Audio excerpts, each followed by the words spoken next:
مدینه منورې په مضافاتو کې په شاوخوا علاقه کې یو جامع جماعت دی. علماء کرامو د سورة بقره د فضیلت او د جادو د ناصر کولو په هکله دا واقعه نقل کړې ده. ډېره د پند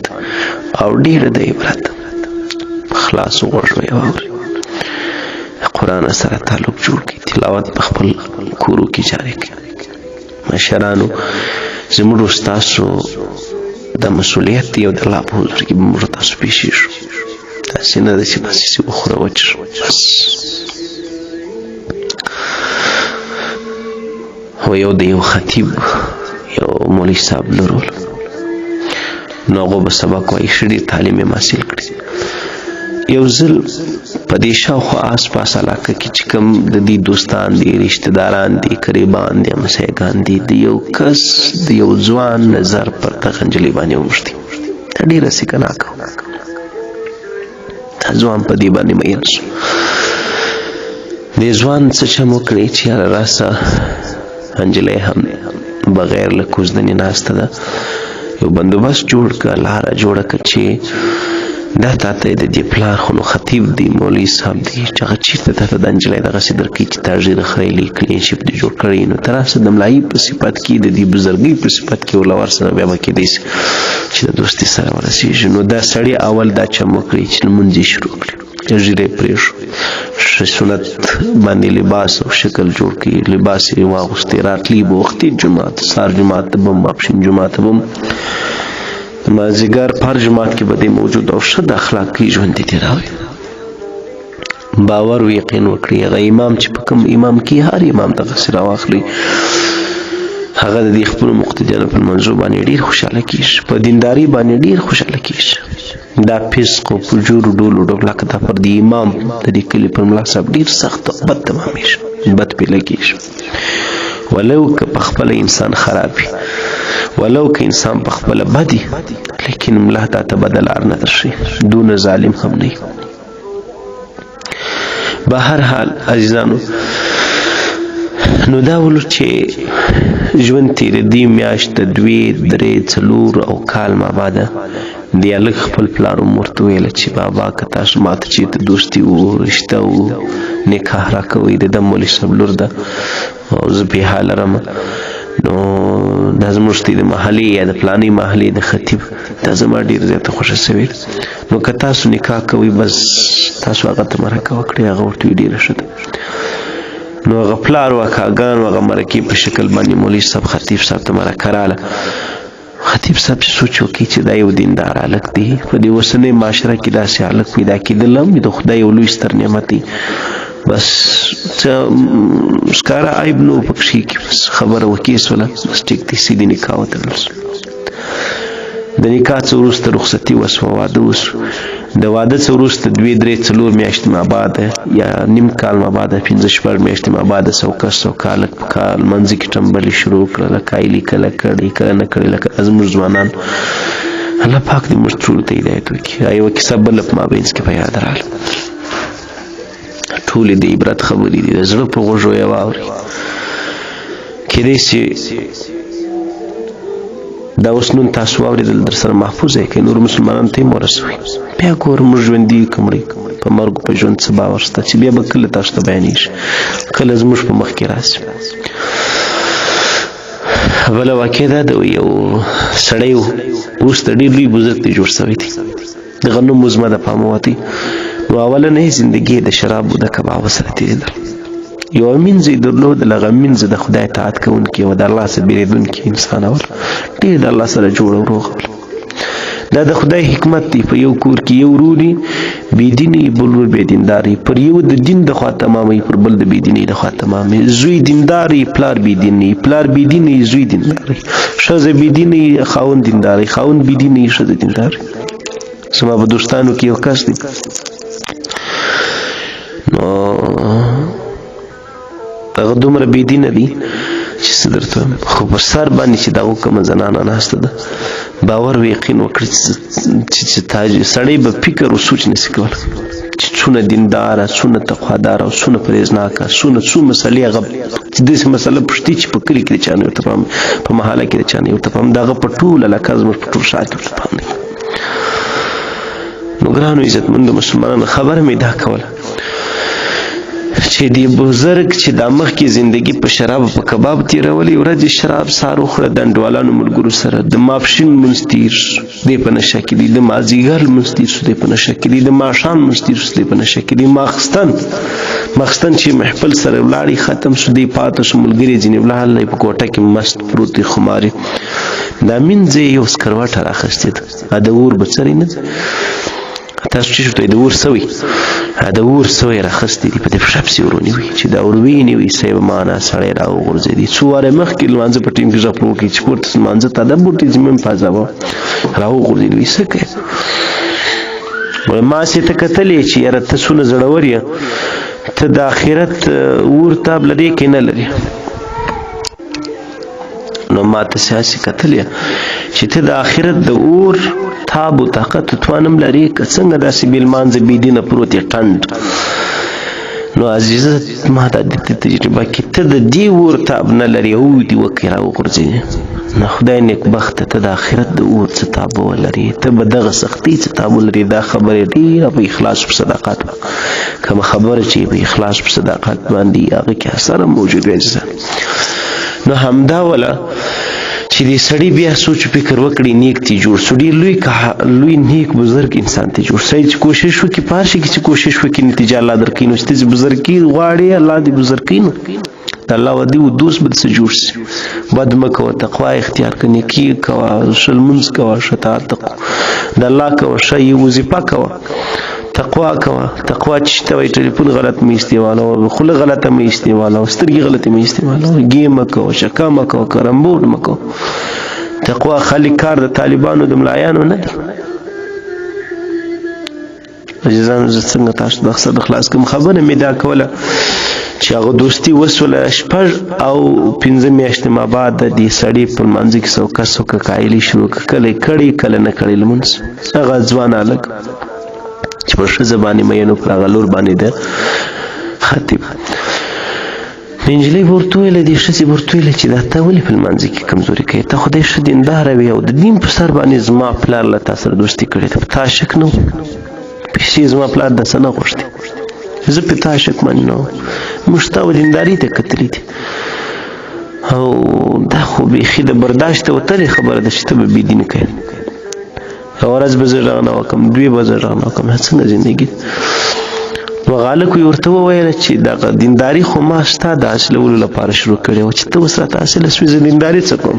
لمونځ څه کوم، زه کیسې څه کوم. ښځې ورته ویل ښه. هغه ورته ویل نو هغه ورته سره ګورو اداري دې زنانې په عدالت کې قضیه پیش کړه، مطلب اوس اسلامي امارت دی افغانستان کې شکایت راسي چې خاوند مې لمونځ نه کوي، یا مې په لمانځه مکلف وي یا به زما او د زندګي زله جلا کېږي. دا ځوانم په اول حال کې داسې سیریسه دی، داسې دغه دی، په دې خوا شیطان داسې پکې پوکلی دی چې وایي لمونځ دی زما په لمانځه څه کار لري، پلانه ده بېشتانه ده. زنانې ورته چې بس زما او د زندګي زله جدا، د ده سړي سره زما ژوند نه تېرېږي، ته به بېدینه یې، ته به د خدای دښمن یې او زه به ستا په څنګ باندې ناسته یم. صحابیاتو تاریخ چې وګورئ، صحابیاتو د خپل خاوند تر شا د دین په لحاظ کې ولاړې وي، د دین په لاره کې، د بېدینۍ په لاره کې نه. نن ښځې اکثره خاوند د بېدینۍ له خواته مار کوي، د ښځې خبره خاوند داسې په اسانه باندې مني چې څه درته وایم. دا ښځې ولې نه ورته وایي چې ژر پرېږده، ولې په دې باندې نه امر کوي. همدارنګه په ډېرې مسلې دي عزیزانو چې دا واخلو چې خاوند بالکل ښځه سمولی شي، چې ښځه دینداري، لیکن دا غریب د کالي غم اخیستي، دا د سینګارو د پټۍ غم اخیستي، دا د سرو زرو غم اخیستي، پلانې په غوږو دونه زړېدل، زما په غوږو ته هېڅ نه دي راځړول، زما په پزه خو هېڅ یې نشته، د پلانې په پزه کې و چې مرم و پلان یې نیکبختانو. اخرت د چا پام نشته. د صحابیاتو ته راسه وګوره، د یو صحابیه کیسې به زه په پای کې درته کوم چې هغه صحابي د خاوند نه څه غوښتل، که یې اوس درته وکړم مابینځ کې به ته وکړم. یو صحابیه وه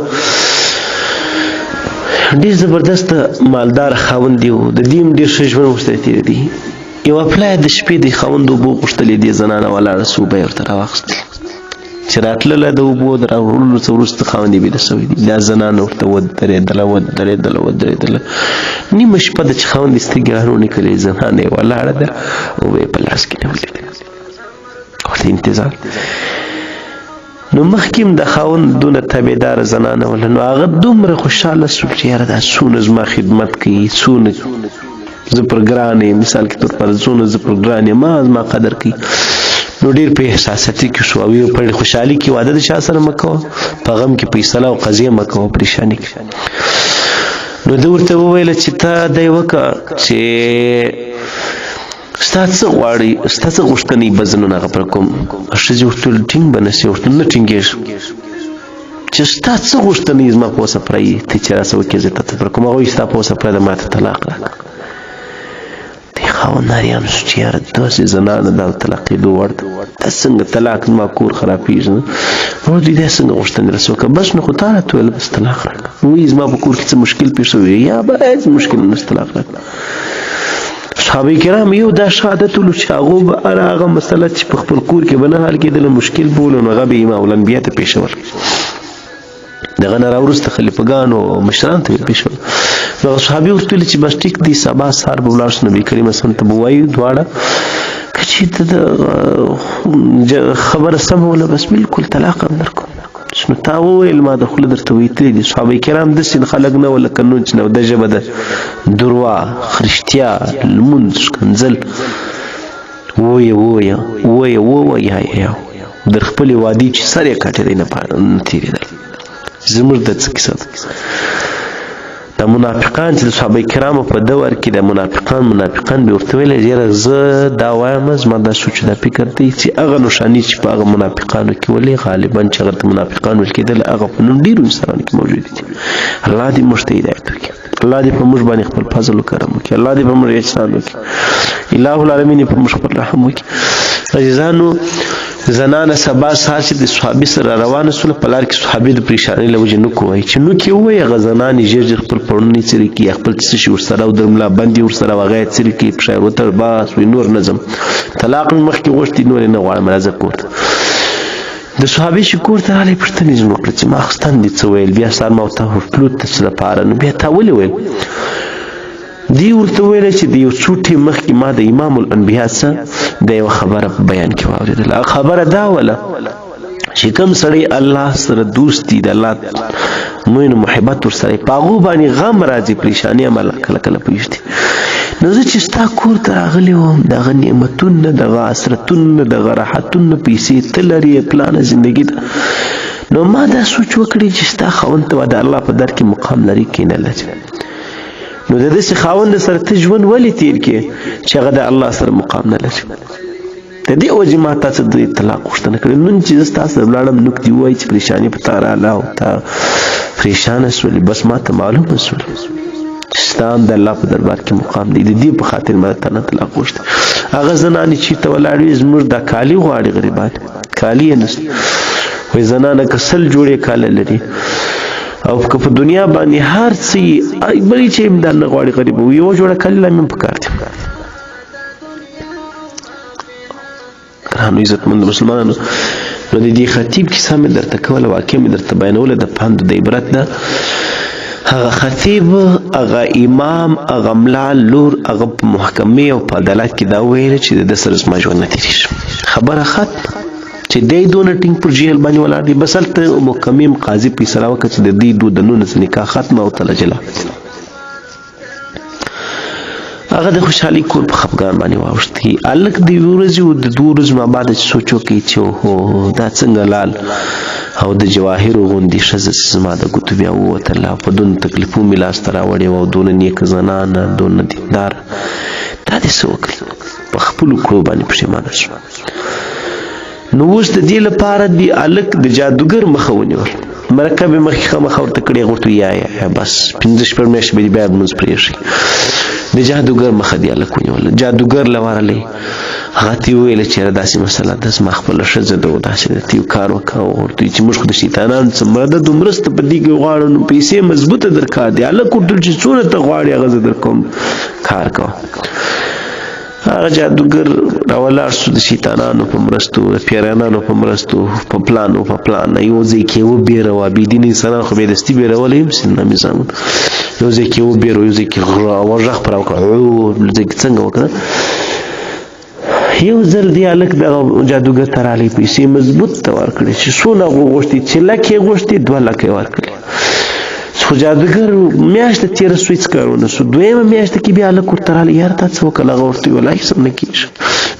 2 لکه نه 4 لکه روپۍ راکړه نو کار به وشي 4 لکه یې ورکړل د هغه څه وروسته درېیمه پله هلک ورته راغلی څنګه وشو هغه ټیم هم تېر شو هغه وایي نه کېږي څه چم وکړم وایي 10 لکه روپۍ راکړه 10 لکه روپۍ ورکړه چې 10 لکه روپۍ ورکړې د دې څه وروسته جادوګر باندې هغه معلوم ټاکلی ټیم چې 1 میاشت او 2 میاشتې بیا تېر شوی څه ونه سو اخر ته هغه جادوګر و دې هلک ته حاله ولېږي چې ته راسه هلک چې ورته ورغلی باره یې چاکو په لاس کې دی جادوګر باره ورته دا چاکو واخه یا ما په ووه یا به زه تا په ووم هغه ورته ولې څه مسله ده ورته خبره خو دا رقم مسله ده ما ډېر کوشش وکړي او ډېر مې ترتیب برابر کړي چې د پیرانانو په زور باندې د شیطانانو په مدد او کومکو په مرسته باندې زه په دې کورنۍ یو څه وکړم خو د ډېرې انتیکې خبرې سره زه مخامخ یم او اوس پیرانان او شیطانان ما نه پرېږدي ما وژني څنګه انتیکې سره مخامخ یم هغه ورته د داسې انتیکې سره مخامخ یم د دغې سړي پر کور پیره ولاړ د فرشتو پیره ولاړ چې هر پله پیرانان موږ ولېږلي دا تاسو خلک لیدلي دا کورونو کې پیرانان خلک نیولي د هره پله چې دا موږ دا کور ته یو څه ورلېږلي دي یو څه خبره سوې ده لیکن دغه پر کور باندې پیره ولاړه او چې موږ څونه یې مطلب څونه زورور ترتیب جوړ کړي چې به تاسو پیسې زیاتې واخیستلې نو د هغو نه زوروره پیره ولاړې اخر ته مې د شیطانانو یا د پیرانانو یو لوی سړی یو لوی کس په هغه کې د لوی کمبخته سه دا مرستو مدد غوښته چې په دې کې ته یو کار وکړه وایي چې کتل مې جبریل علیه السلام مبارک یا لویه داسې یو لویه فرشتې ورته رایاده کړله چې دا لویه فرشته دغه په کور باندې په پیران ولاړه نور څه پیرانان ما ته به غوسه شوي دي چې ته ما چې ته موږ چېرته رسې ته خو موږ د فرشتو سره مخامخ کوې د دې طاقت موږ نه لرو نو ځکه چې ما وژنې نو ته مې وژنه چاکو واخ دا هلک وایي دا ځوان وویل چې صاحبه زه دې نور کار نه د لرم زما خپلې پیسې ما ته راکړه بس زه درته ولاړم خو تا نه وژنم ما غوښتل پیسې دي دا د پیسو دي زه تېر یم خو دغسې تل ما څه نسې تللی یا به ته ما وژنې یا به زه تا وژنم بالاخره د دې خلکو جنجال کېږي جنجال محکمې ته ځي جنجال د وخت قاضي ته ځي قاضي پوښتنه کوي جادوګر یې نیولی دی سړی هم نیول شوی دی سیمان د ملا کورنۍ یم راوغوښتله خطیب مقصودی ټکی دا دی عزیزانو پر خپل ځای پرېږدئ چې د خطیب نه پوښتنه وسوه چې تاسو څه شویاست چې تاسو په کورو باندې داسې چاپاوه جادوګر یې اقرار وکړي یا ګردې نښانې یې وویل نو هغه ورته ویله خطیب ورته ویله چې موږ هر شپه او په هر حال کې مطلب د خامخا په ورځ او په شپه کې یا په شپه کې یو ځل موږ د سورت بقرې تلاوت په خپل کور کې کوو سورت بقره نبی کریم علیه السلام مبارک فرمایي چې په کوم کور کې تلاوت کیږي باطل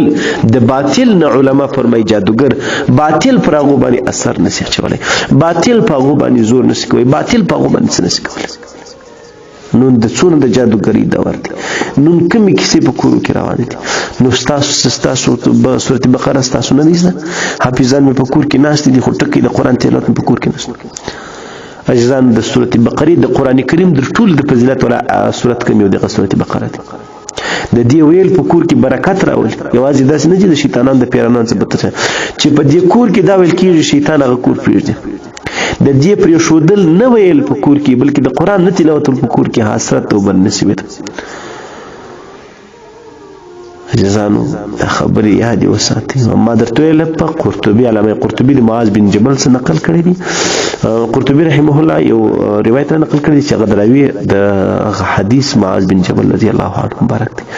هغه کوم کور کې چې سورۃ بقره ویل کېږي په کور شیطانان پیرانان جادوګر باطل خلق څه نشي کولی د دغه څه مراد دی علامه قرطبي وایي د باطل نه جادوګر مراد دی سحر جادو کوډ پلان عزیزانو قرطبي د مسلم او د ابو امامه قرطبي مسلمي روایت نقل کړی دی. ابو امامه باهلي رضی الله عنه مبارک پر روایت باندې چې نبی کریم صلی الله علیه وسلم فرمایي په کوم کور کې سورۃ بقره ویل کیږي شیطان دغه نه تښتي. ابن کثیر او حاکم د نبی کریم صلی الله علیه وسلم مبارک یو روایت نقل کړی دی چې د هر شی او لوړ شی د قران لوړ او شایسته او لوی د فضیلت ول سورۃ بقره ده. دا رقم د سورۃ بقره ډیر فضایل دي. نو هغه ورته چې زموږ په کور باندې دا پیره ولاړې ده لته د دې ویل په کور کې برکت دی، د دې پرېښودل په کور کې افسوس او تعصب دي چې پاتې شي. او د دې یو بله پیدا دا ده د کور کې د دې ویل د شفا باعث هم کېږي. که چېرته په یو نیت د دې نه جوړې په کور کې په نیت د شفا ورته ویل سي الله به شفا ورکړي. که یو قاري دا په نیت د شفا ورته وایي اجر او مزدوري هم پرې اخیستلی شي. علماو دا هم لیکلي. خو د تلاوت په نیت باندې یا د برکت په نیت باندې مطلب مثال کې پر نه